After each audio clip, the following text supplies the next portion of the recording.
Peuple de catch-up, bienvenue sur votre podcast qui transpire le catch à grosses gouttes d'huile. Chaque semaine, nous analysons, décortiquons, décryptons, encensons ou démolissons parfois les shows de la WWE. Et d'ailleurs, vous êtes sur catch-up et vous y êtes bien.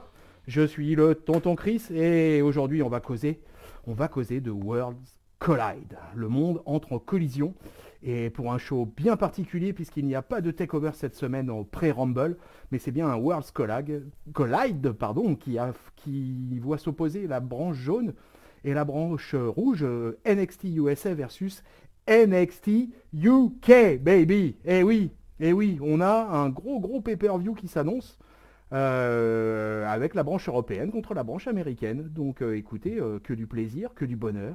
Et je m'en vais de ce pas vous raconter tout ça. Alors on attaque avec le pré-show. Et le pré-show, il nous voit Mia Yim de NXT USA, la catcheuse d'origine plus ou moins coréenne il me semble, et qui affronte Kaylee Ray qui est ni plus ni moins que la championne NXT UK. Alors on va avoir un petit pré-show, hein, pas un truc énorme. On va avoir un match de 9 minutes. Avec malgré tout une belle prestation de Mia Yim, hein, qui aurait pu être plus dominée que ça, mais qui n'a pas donné sa part au chien.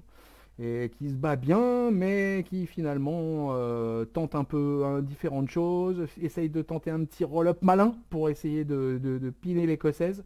Mais ça marche pas, elle retourne ça à son avantage avec un small package, un petit paquet des familles, elle aussi, tout en cédant des cordes d'ailleurs, on peut le signaler.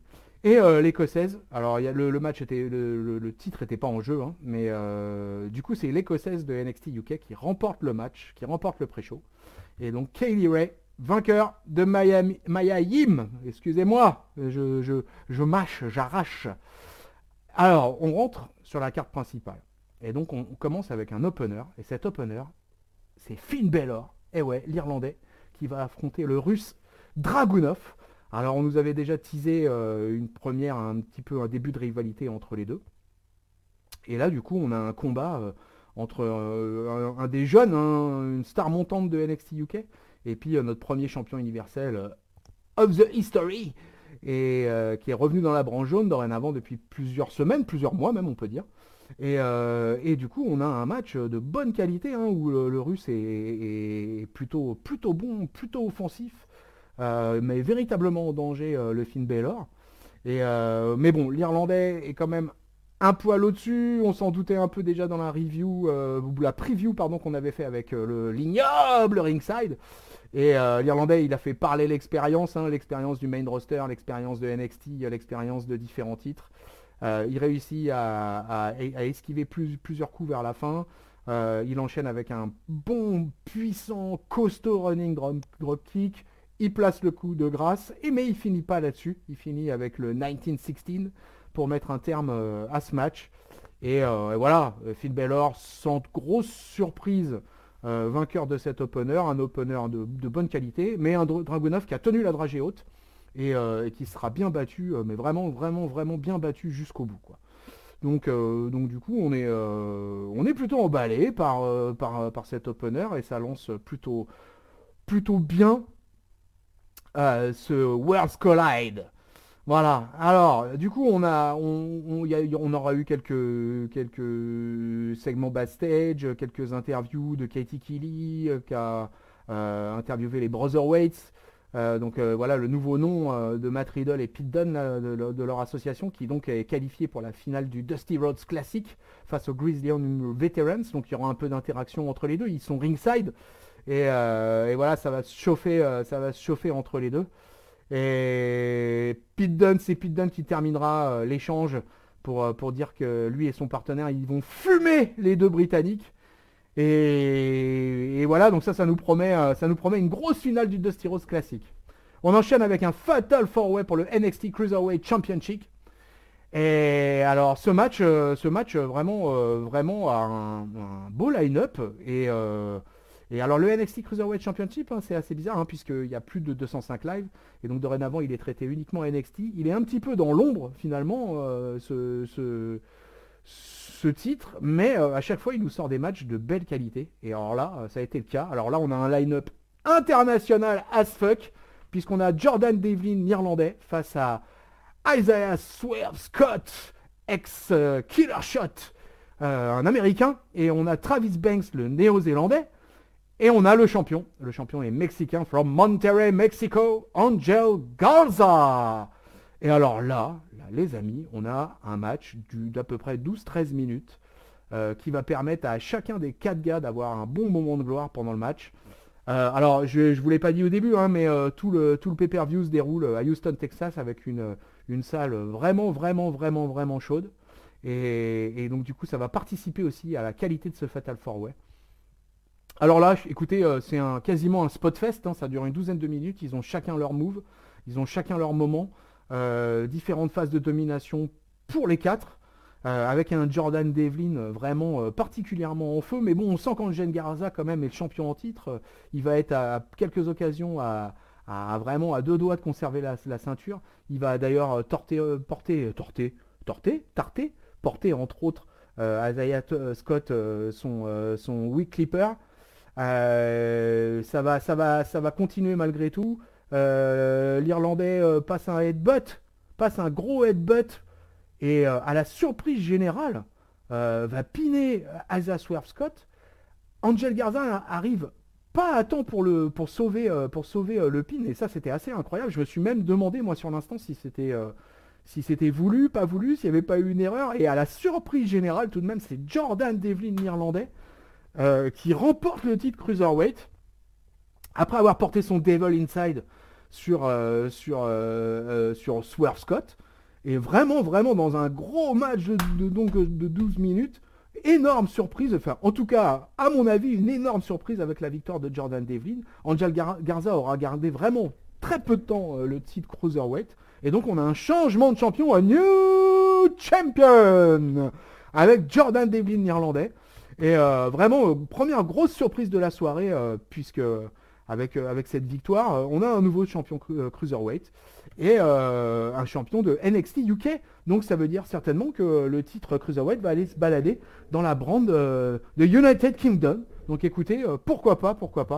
Mais c'était plutôt sympa, et vraiment un bon Fatal 4-Way. Si vous n'avez pas eu l'occasion, allez le voir. Allez vraiment voir ce match. Il affirme d'ailleurs à la fin, qu'est-ce qui se passe un peu à la fin ? À la fin, parce qu'à la fin il a quand même pris le micro aussi, quoi. Et pour demander au public si enfin il croit en lui, et qui dit qu'il est le meilleur, tout simplement le meilleur lutteur de la planète, hein, il a peur de rien. Et voilà, et qu'il est las, et que dorénavant il détient la ceinture. Bravo Jordan Devlin, grosse surprise, hein, j'aurais pas pensé que Garza allait perdre son titre, hein. Moi j'avais donné Garza favori de ce match. Donc écoutez, c'est la grosse surprise, ça fait toujours plaisir. Alors, s'ensuit un tag team match playa. S'ensuit un Mustache Mountain versus DIY, Johnny Gargano et Tommaso Ciampa. Alors là, écoutez, je vais pas vous en faire des caisses et des caisses sur ce match, parce que ce match était, certainement, on peut l'appeler une forme de dream match, mais surtout ce match a été extraordinaire dans tout ce que nous ont proposé les gars. Écoutez, c'est un match complet de catch. C'est-à-dire que si vous voulez voir du mat wrestling, si vous voulez voir du chain wrestling, si vous voulez voir du comedy wrestling, si vous voulez voir des spot fests, si vous voulez voir de l'action en permanence pendant 20 minutes, et ben ça a été énorme. Le début du match est vraiment 5 à 6 minutes de comedy wrestling, mais qui passe crème. Trent Seven est énorme. Toute l'interaction qu'il y a entre les 4 est vraiment extraordinaire. Moi, vraiment, c'est un match. Voilà, il n'y avait pas de ceinture, il n'y avait rien, il y avait juste du catch, du pur catch. Et voilà, l'action dans le ring, elle a donné, hein, parce que bon, Gargano et Tommaso Ciampa nous ont délivré tout leur moveset. Un Tyler Bate, fidèle à ses habitudes ces derniers temps, hein, qui délivre la marchandise à chaque fois. Malgré tout, les Anglais vont quand même se battre fort, vont avoir plusieurs near fall, plusieurs chances de gagner le match, mais ça marche pas. Au bout d'un moment, il y a un gros super kick de Johnny Gargano suivi d'un running high knee. Les DIY vont porter leur finisher sur le Trent Seven, qui a plus la force de se relever, complètement épuisé. Derrière, c'est le pin pour DIY. Un truc, franchement, ce match-là, je peux même pas vous le décrire. Je vous conseille qu'une seule chose, ça dure une vingtaine de minutes. Allez le voir. Il y a toute l'essence du catch, du pro wrestling qui est dans ce match. Vraiment, vraiment un grand match, un grand match. Victoire des DIY. À la fin, gros respect entre les deux équipes, parce que quand même la particularité de ce match, c'était qu'on avait deux équipes face, hein, l'une face à l'autre. Et donc, gros respect entre les deux teams. Ça se serre la main sous les ovations du public. Un public qui a été en feu pendant tout le match. Vraiment, c'était vraiment génial. Je peux même pas vous en dire plus que ça. Je vous conseille qu'une seule chose, c'est aller voir ce match. C'était énorme, c'était génial. Je sais pas si les DIY vont se reformer plus avant ou si ça va continuer comme ça avec peut-être une séparation et les deux vont aller chacun briguer certainement Goldie. Mais c'était là vraiment pour même si c'était un one shot, c'était un match à voir pour tout suiveur de catch qui se respecte. Voilà, allez voir ce DIY versus Montage Mountain. Vraiment un match fantastique. Fantastique. Alors on enchaîne, hein, on enchaîne. Et on a un NXT Championship, oui, puisque c'est son appellation. Puis on a le championnat féminin de NXT USA pour le coup, qui est mis en jeu. Alors avant, on a eu, avant ce match, on a eu une petite interaction, puisqu'on avait Dakota Kai qui était assise en ringside. Mais la pauvre, ça va pas durer longtemps, puisque Tegan Nox débarque, l'attaque par derrière, la tabasse. Ça commence à se taper dessus ringside, l'intervention des agents de sécurité, gros brawl, finalement la sécurité va réussir à calmer les deux filles particulièrement énervées et finalement après avoir séparé les deux lutteuses, on apprend que les deux filles vont s'affronter à NXT la semaine prochaine. Donc déjà, on nous tease un match pour le NXT de mercredi prochain entre Dakota Kai et Tegan Nox qui depuis les War Games sont en rivalité. Et donc ça y est, la finalité approche, le match va commencer entre les deux. Alors on revient vers le NXT Women's Championship, puisqu'on a tout simplement Rhea Ripley, la championne, qui va affronter Toni Storm. Donc on a un match quand même incroyable, puisqu'on a deux Australiennes, c'est les deux Australiennes qui sont l'une face à l'autre. Et alors écoutez, un match, les deux femmes se connaissent très bien, hein, elles se sont affrontées à plusieurs reprises à NXT UK. Toni Storm avait battu Rhea Ripley pour le titre de NXT UK. Donc on peut penser que Toni Storm pouvait prétendre à avoir ses chances dans ce match. Moi je considère que Rhea Ripley est tellement over en ce moment, elle est tellement au taquet que ça me paraissait très très compliqué que Toni Storm puisse tenir la trajet haute, d'autant plus que Toni Storm avait perdu à Blackpool la semaine dernière. Donc je voyais mal quand même Toni Storm remporter le match. Alors écoutez, j'ai trouvé le match un peu lent, beaucoup de soumissions. Ça a quand même malgré tout été assez court, donc finalement ces peut-être quelques lenteurs sont passées peut-être plus facilement. Il n'y aura pas eu de grande surprise. Hein. Pour moi, de mon point de vue, Rhea Ripley a été quand même largement dominatrice. Le stade était assez coupé en deux, hein, entre Rhea Ripley et Toni Storm. Toni Storm a eu pas mal de pop. Bon, moi je suis assez surpris. Je suis pas un fanat absolu de Toni Storm. Je voyais pas une seule seconde Rhea Ripley perdre ce titre. Et finalement, la grande sensation féminine depuis les Survivor Series là, a confirmé, a logiquement gardé son titre, a logiquement gagné. C'était pas fou comme match, ça m'a pas transcendé. Peut-être parce qu'il y avait peut-être pas beaucoup de suspense par rapport au fait que Rhea Ripley conserve. Rien ne lui résiste à la grande Australienne là, rien ne lui résiste ces derniers mois. Elle est championne undisputed à NXT et elle a confirmé en battant Toni Storm. Voilà, c'était pas le plus grand match féminin de la soirée, c'était solide, mais c'était pas extraordinaire. Mais c'était pas mal quand même, c'était pas mal quoi. Alors, derrière, il se passe quoi après ce match? Une fois que Rhea Ripley a célébré, on se retrouve dans les coulisses avec Johnny Gargano qui répond à une interview. Mais, s'il y en a un qui est toujours énervé en ce moment et qui a largement perdu le sourire, hein, c'est Finn Balor. Finn Balor, il revient après avoir gagné en opener. Il revient et il attaque tout simplement.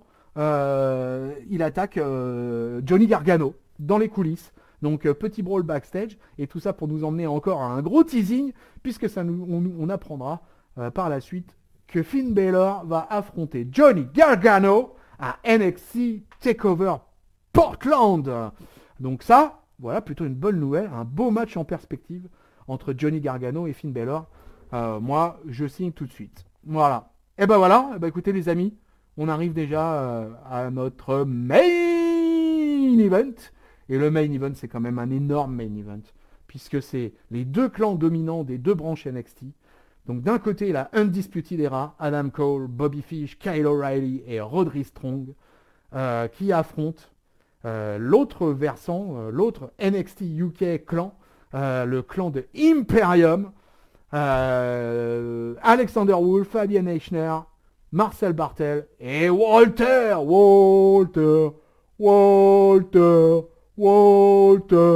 Donc on a un 4 contre 4 quand même, d'une puissance là. Vraiment, là, il va y avoir ça va être un spot fait match, un match long encore, hein, je crois un match d'une trentaine de minutes, j'ai pas le timing exact, mais je dirais 30-35 minutes. Alors un combat qui a eu une particularité parce que c'est un combat qui a eu un mauvais trip en fait. Tout s'était lancé entre les 8, gros truc, ça commence à partir en live puissamment. Mais Alexander Wolf, au bout de 10 minutes à peu près, va prendre un gros KO, mais un gros réel KO, coincé entre Strong et Bobby Fish. Et il me semble que c'est Bobby Fish qui lui met un coup de pied au menton. Alors Wolf, en fait, il n'a pas eu, je sais pas, il n'a pas le réflexe de mettre ses mains et il le prend pleine face et il tombe KO direct. Bobby Fish tente un tombé sur le coup, mais l'arbitre le retire et on se rend compte tout de suite que là ça va pas, qu'il y a un vrai problème et que Alexander Wolf est littéralement KO. Et du coup on va se retrouver, il va être évacué, ça va prendre quelques minutes, il va y avoir un peu un moment de flottement et on va se retrouver dans un 3 contre 4, un handicap match finalement, où l'Undisputed Era va se retrouver face aux trois restants hein, d'Imperium. Et là, on va avoir un match, mais franchement monumental. Une fois que le coup de mou, vous voyez un peu le coup où il y a un gars qui est sorti blessé et tout ça, ça met toujours un peu un espèce de froid dans la salle comme sur le ring. Mais les mecs vont se remettre, mais hyper pro, vont être hyper pro et vont se relancer immédiatement dans le match. Et là, ça part dans tous les sens, ça part à l'extérieur du ring. Ça nous envoie des atémies dans tous les sens de Walter. Fabian Eichner va faire quelques spots incroyables, dont un crossbody du haut du turnbuckle à l'extérieur du ring. Un spot phénoménal, quoi. Tous vont avoir leur moment, plusieurs near fall. Il va y avoir... Enfin, ça va être un truc permanent. Avec un Walter qui est... alors c'est marrant parce que les chants du public, c'est d'un côté on supporte l'Undisputed Era. Undisputed. Et de l'autre côté, en fait, quand on supporte Imperium, on supporte Walter. Donc c'est du Walter en permanence dans le public. Et donc du coup, ça a créé une ambiance incroyable tout au long du match. Mais vraiment incroyable tout au long du match. Et du coup, vraiment, allez voir ce main event de Worlds Collide. Franchement, c'était un truc vraiment phénoménal. Alors, moi je suis content, parce que dans la preview qu'on avait fait avec le Ringside, il avait donné l'Undisputed Era vainqueur. Et moi j'avais donné l'Imperium. Et c'est Imperium à 3 contre 4 qui finalement remporte la victoire avec un Walter qui, après avoir esquivé un moonsault, porte un running dropkick et sa méga grosse powerbomb pour offrir la victoire à son clan malgré l'infériorité numérique. Et ça, là, vraiment gros truc entre les deux équipes. Walter, il est inarrêtable. Walter, c'est un monstre. Hein. Ce gars-là, s'il prend un peu plus de shape, oh là là, c'est assez phénoménal. Hein. Donc du coup, l'Undisputed Era prend cher hein, après la perte du titre de Roderick Strong du North American Championship face à Keith Lee. Là, ils viennent de perdre un gros match contre Imperium dans ce NXT versus NXT UK. Mais ça nous a offert un main event énorme, de qualité énorme. Alors encore une fois, moi je vous dirais, hein, allez voir les highlights, allez voir ce main event. Vraiment, ça valait le coup. Donc du coup, on n'a pas eu de takeover avant le Royal Rumble, mais on aura eu droit à un gros Worlds Collide et vraiment un beau show entre les deux branches américaines et européennes. Donc vraiment, je vous encourage à aller voir les matchs, quoi. C'était vraiment génial.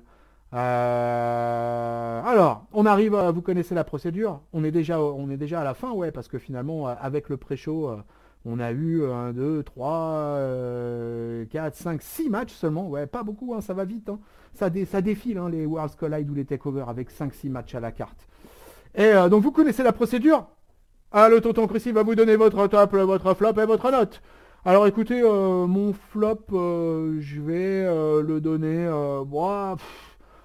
Oh, ça va être facile, je vais le donner au pré-show parce que finalement dans le pré-show il n'y avait aucun enjeu, la championne NXT UK était là, mais Peut-être qu'on aurait quasiment dû nous faire un match champion versus champion, quoi. Nous faire un match Kylie Ray versus Rhea Ripley pour ce show Worlds Collide. Je pense que ça aurait été plus de bonne alloi, et puis peut-être faire catcher Mia Yim dans un autre match face à une mid-cardeuse de NXT UK. Ça aurait peut-être été plus sympa finalement de faire ça. Donc voilà mon flop, mais c'est un petit flop, hein. Franchement, c'est vraiment pas bien méchant. Mon top, alors là, hein, j'ai envie de donner un co-top, hein, parce que j'ai envie de le donner au match des DIY versus des Moustache Mountain et au main event, quoi. Donc je suis tout seul, je fais ce que je veux. Si vous n'êtes pas content, exprimez-vous dans les commentaires. Mais moi je dis co-top pour ce Worlds Collide. Le main event Imperium versus Undisputed Era et DIY versus Moustache Mountain. Allez voir ça vaut la peine. Allez voir au moins les highlights. Franchement, c'est que du bonheur. Allez voir ces matchs. Et puis, ma note. Oh là là, ma note, le Rhea Tony Storm, un petit peu faiblesse. Un solide opener. Tout ça se tenait. Allez, je vais donner un 3,75. Pour moi, c'est une belle note, hein, un 3,75. Un 3,75 pour ce World Collide du 25 janvier 2020 à Houston. Allez, on est bien. Si vous avez envie de mettre un 4 ou un 4,5, hein, allez-y. Et puis si vous avez pas aimé, donner un 2,5, donner un 3, plaignez-vous les amis, plaignez-vous. Allez, voilà, on arrive à la fin de cette review de Worlds Collide. On va bientôt se retrouver les amis pour la review du Royal Rumble. En attendant, vous connaissez la procédure, tous les liens sont dans la description, l'équipe Catch-Up est partout, l'équipe Catch-Up est omnisciente, l'équipe Catch-Up est omniprésente, nous sommes sur toutes les bonnes plateformes de podcast, nous sommes également sur YouTube, n'hésitez pas à aller nous mettre des likes, nous mettre des unlikes, nous déposer des commentaires, activer la petite cloche hein, pour être au courant de tout ce qui se passe chez nous, et puis voilà, je vous souhaite une bonne semaine pleine de catch, je vous fais les bisous, et je vous dis salut, peuple de catch-up!